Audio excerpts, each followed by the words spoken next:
अस्सलाम वालेकुम नाज़रीन, आज हम लोग एक स्टोरी करने आए हुए थे और बड़ी ही क्या उसे कह सकते हैं कि दर्दनाक किस्म की दुख भरी कहानी है।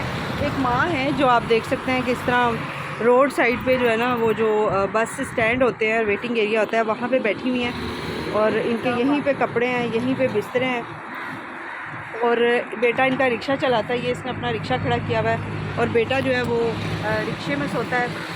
माँ जो है वो इस तरह फुटपाथों पे सोती हैं, कोई इनको घर में रखने को तैयार नहीं है। 7 इनके बच्चे हैं, एक बेटा जो है वो इनके साथ रहता है, जिसकी बीवी और अपने बच्चे लेके मतलब छोड़ के उनको जा चुकी हैं सिर्फ इस माँ की वजह से कि इनको संभालना पड़ता है, इनको देखना पड़ता है।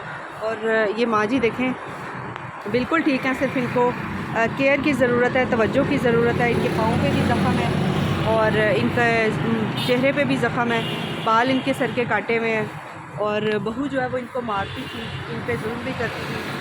और बाकी जो 2 बेटे हैं उनकी बीवियां जो हैं वो भी इनको रखने को तैयार नहीं है। पुराने पाक पड़ी हुई हैं, समझदार हैं, बिल्कुल ठीक बातें करती हैं, पागल नहीं है, कुछ भी नहीं है। सिर्फ ये तवज्जो ना होने की वजह से इनके साथ कोई खातून, कोई औरत नहीं है, कोई बहू नहीं है, कोई बेटी नहीं है।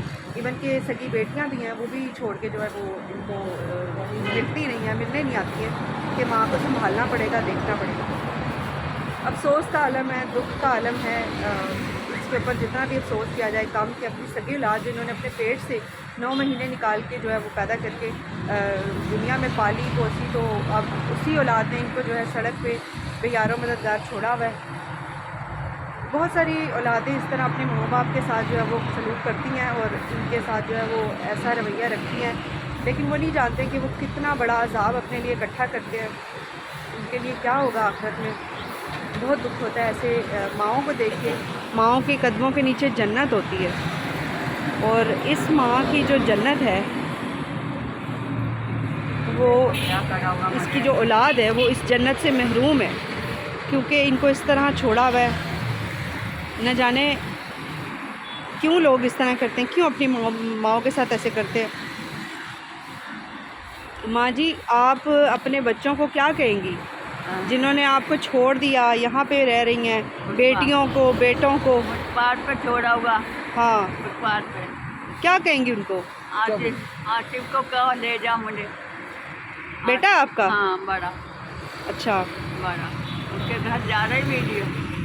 जा रही, सब देखेंगे आपको, सब। क्या कहेंगी बेटे को? पोते पोतियों के नाम आते हैं? हाँ। क्या नाम है उनके? हमजा। अच्छा, सुभान अली। प्यार करते थे आपको? ना कहते थे निकाल दादी को।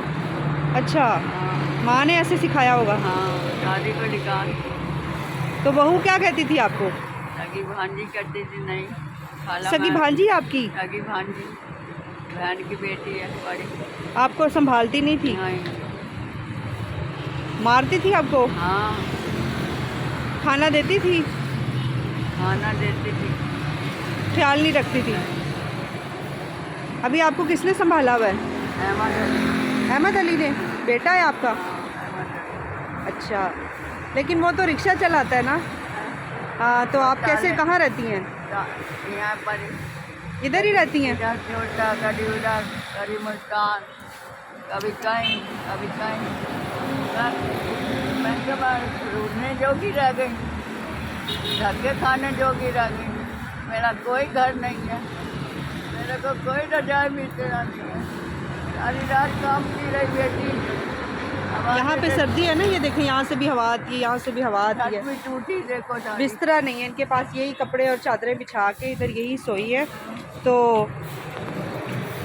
माँ तो अपनी औलाद के लिए दुआ करती है हमेशा। तो आपको जब गुस्सा आता है अपने बच्चों को, कभी आप कुछ कहती हैं? चले तो मैं छोड़े नहीं, वो गाड़ी। अच्छा, गाड़ी। ये जी इनका बेटा है और ये रिक्शा चलाता है। रिक्शा भी आपका अपना है कि नहीं? नहीं, किराया का 5,000। 5,000 गाड़ी तो 500। अच्छा, दिहाड़ी पे किसी का रिक्शा है? जी। रिक्शा भी जो है इनका अपना नहीं है, मतलब दिहाड़ी पे है। तो आप रिक्शे में सोते हैं? जी। नाज़रीन, इनकी अगर मुकम्मल स्टोरी आपने देखनी है तो आपने हमारे चैनल पर जाके ज़रूर विज़िट करना है। वहाँ पर अहमद अली और इनकी वालदा का मुकम्मल तौर पर इंटरव्यू हमने उसके ऊपर अपलोड किया, आप जाके देखें।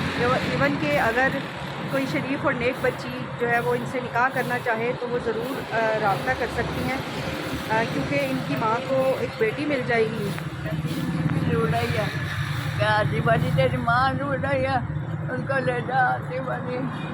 ये बार बार अपने बच्चों को याद करती हैं, पोते पोतियों को याद करती हैं, और क्या कर सकती हैं, क्योंकि एक माँ जो है जब अपने बच्चों को पाल पोस के बड़ा कर देती है, जवान कर देती है, और माँ बाप जब बूढ़े हो जाते हैं तो उनको औलाद की तवज्जो की, प्यार मोहब्बत की ज़रूरत होती है। क्योंकि अब ये खुद बचपने वाली एज में है, तो सिर्फ अपने बच्चों को याद करती हैं, और इस हाल में भी अपने बच्चों को बद्दुआ नहीं दे रही हैं। बड़ी एक मुझे देख के हैरत हुई है इन पर कि ऐसे हाल में औलाद नहीं पहुंचाया इनको, लेकिन फिर भी औलाद के लिए दुआ कर रही हैं कि मैं बद्दुआ दूंगी तो मेरा कलेजा फटेगा, क्योंकि मेरा जिगर का टुकड़ा है। तो सल्यूट है इस माँ को और उन तमाम ऐसी माँओं को जो अपनी औलाद के लिए कहीं ना कहीं मुश्किल में हैं और मेहनत कर रही हैं। तो इसी के साथ अब आपसे इजाज़त भी लेना चाहेंगे, चलें फिर? तो अब हम लोग चलते हैं, अपना बहुत सारा ख्याल रखिएगा, फिर मिलेंगे आप लोगों से नेक्स्ट व्लॉग में। Thank you so much. अल्लाह हाफ़िज़।